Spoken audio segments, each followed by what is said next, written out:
do you want a bigger vocabulary? How would you like to just have this dictionary in your head that is it's so expansive and so wide and so really incomparable? You can't really match it up with anything. Like it stands out. The way you talk is people have to take a step back sometimes and be like, wow, you know that word? Or you reach the point where sometimes there are words that you want to use, but you actually find yourself limited in your day to day situations. You want to actually use your bigger vocabulary. It's a very high quality problem, right? If you're coming from a place where you feel like you don't have enough words. First, before any of that, you don't need a big vocabulary to convey big ideas, but that's a whole other episode that you can listen to. But if you do want a bigger vocabulary, something I really recommend is just rewriting your stuff. Like, come up with a paragraph, and however limited you feel it is, write it down. Talk about your day. Simple as that. And then underneath that paragraph, become obsessive with looking for synonyms. Before, I mean, you can ask other people, like, hey, what's another way of saying this? What's another word for that? If you want to do that. But I mean, we have the power of the internet before us, at least the time of making this episode, has been shut off to the general public as a utility and purveyor of knowledge. So Google like thesaurus.com, whatever. This is not an advertisement for them. Actually get a real thesaurus and dig through it and replace those words on the next paragraph that you write. You're rewriting that paragraph over again, and you're looking up synonyms. This is done in the longer form if you are writing over just years, maybe like a decade, and little by little here and there you want to find another way of saying something. So you gotta look it up in the middle of writing a nice chapter. You gotta be like, what's the word for that? Oh, what's another word for that? I don't want to keep repeating myself here, that kind of stuff. That's the slow way to build your vocabulary, and it works. It's just it does get in the way of your writing sometimes. It does kind of stop you in your tracks, and it shows sometimes when you're writing something, and the reader notices that little hiccup where you stop and this word looks like it doesn't even really fit there, but you just kind of inserted it there, and it breaks the rhythm, it breaks the pacing of what you're trying to put out there. So I really think it's best to get this done with as early and as quick as you can. Not quick as in just 2 minutes, like 1 minute, but the actual act, this little tool, not tool, but practice you can do, ability. You're not really practicing writing here. You're just ingraining more words into your brain. Eventually, if you repeat something enough, it kind of sticks with you. Pledge of Allegiance. Did you ever say that growing up? Kids don't. I don't think they say it at all anymore.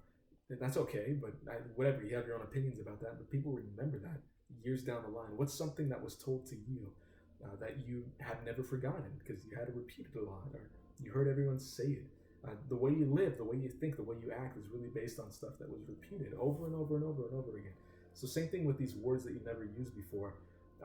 Even if they seem really complex, like I said, when you're rewriting that paragraph underneath it, I want you to use some of the most complex words you can find, and just keep doing that. Put another paragraph underneath it, and then rewrite it again, but change descriptive words, change nouns, change verbs, change adjectives. How you're going to describe something, what a place is, the way you want to describe it. Eventually, it all just sticks. You throw a bunch of stuff at a wall, and the stuff that really matters, that stuff that's relevant, the stuff that was supposed to stay with you, they become part of your style too. You kind of use words in ways that are unique to you. You can use a really big word that people don't really know, but you're going to insert it in a sentence where the reader actually might feel smart because they realize what the meaning is on their own, just in the context you used it. So that's one of the cool things about having a larger vocabulary as well, and why I recommend people can build them up. You don't have to. That's the thing. If you don't have the time to in your life, if you don't really want to have that desire, you don't have to spend a lot of time worrying about it. But if you do, keep doing that paragraph. Do that little technique.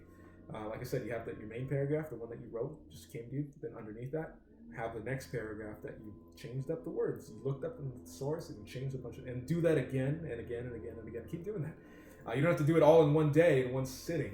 But it's a lot of fun to do because you're expanding your capability of self-expression, and that's really, really valuable. You don't have to learn how to do that in classes or anything. But being able to express yourself is powerful because then you can say what you want. You can say what you're trying to do. A lot of people get trapped in their lives because they can't say what they're feeling. They can't say what they're thinking in the way that they want to. But other people can exceed and excel beyond them, not because they're smarter, not because they know more, but just because they have a better command of the world around them, simply by being able to pinpoint things. A lot of words on their own can say so much.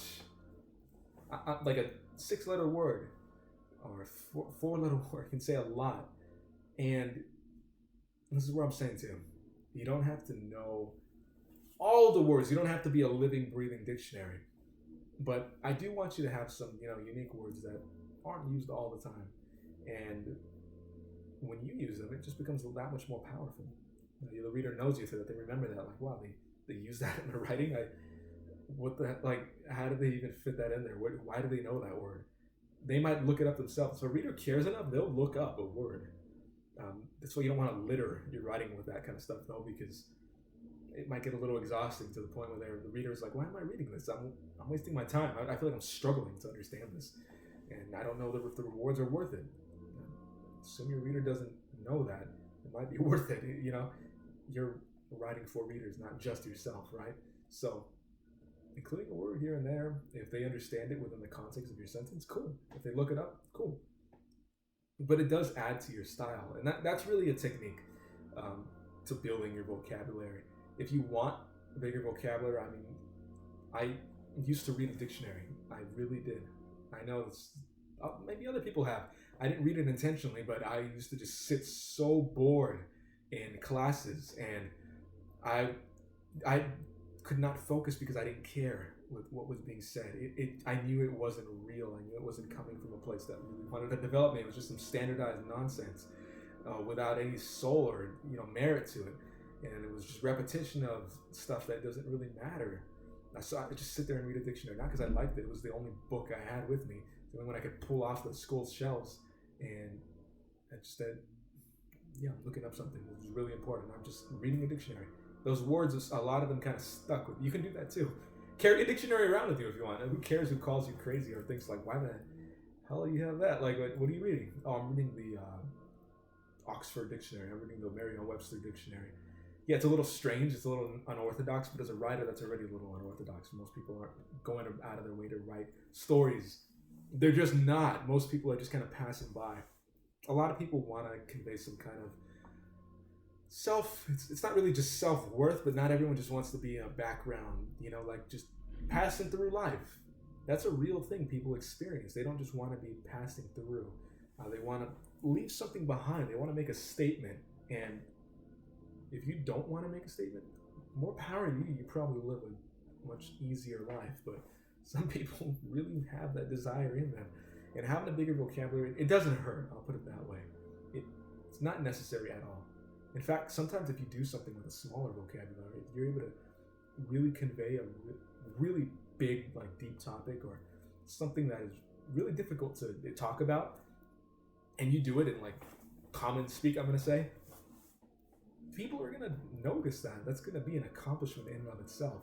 So remember too, just because you know all these words, you're going to have a bigger vocabulary. You're going to develop it if you do these 2 things I told you about. Just said, is little paragraph technique, rewriting them, but looking at the synonyms as much as you can, and just going down that rabbit hole. You're going to eventually get some of that stuff that sticks with you. Not all of it, but some of it will. And the second technique, right? Just read a dictionary on your spare time. If you want a bigger vocabulary, this won't feel like work because it's actually fun. I'm not telling you to do it just because if you don't do it, this consequence is going to come to you. No, actually, you're going to be more motivated to read it because it's fun. You're going out of your way to do it for yourself. You're trying to accomplish something for you. And that's why you'll stick with it. And also, knowing that there really isn't a consequence either, because like I said, even if you don't know a lot of words, it's going to be all right. But I really recommend all writers should have with them a little tiny bit, like an entourage, their own group of words that most people don't typically use. And you don't use them just to sound different. You use them because you like them. You use them because they do communicate and convey what you're feeling and what you're thinking. It just works out for you. So that's something I would really recommend you keep in mind a thought process you want to have for yourself is, yeah, vocabulary is important, but it's not everything. It's really not. You can just focus on the stuff you already have. I don't recommend you try to become this knower of every single word, because you're going to crowd your mind a little too much. Just pick and choose, cherry pick. Like, it's like picking fruits. Pick the ones you like. Pick the ones that work for you. Pick the ones that make you feel good. Pick the ones that help you in your writing. And like I said, your readers are going to appreciate that. When you're having actual conversations, you are going to sometimes find yourself wanting to just throw words in that actually don't even fit. And that'll be a challenge for yourself too in your writing as well. Your part of your writing journey will be knowing when and why and how to use these words, and not just consciously every time right before you say a word you're thinking about, should I use it, should I not use it? But I mean, just through the process naturally. It all happens naturally. Writing gets ingrained in you. It's something that is living. It's breathing. It's flowing through you. Check out How to Write a Book in 30 Days at writingalong.com. A free guide where I show you everything I learned about writing a book and how it doesn't really have to take a lifetime to do it. You can write plenty in your lifetime if you want to. So I'll see you around, and thanks for stopping by on this episode. Appreciate it as always.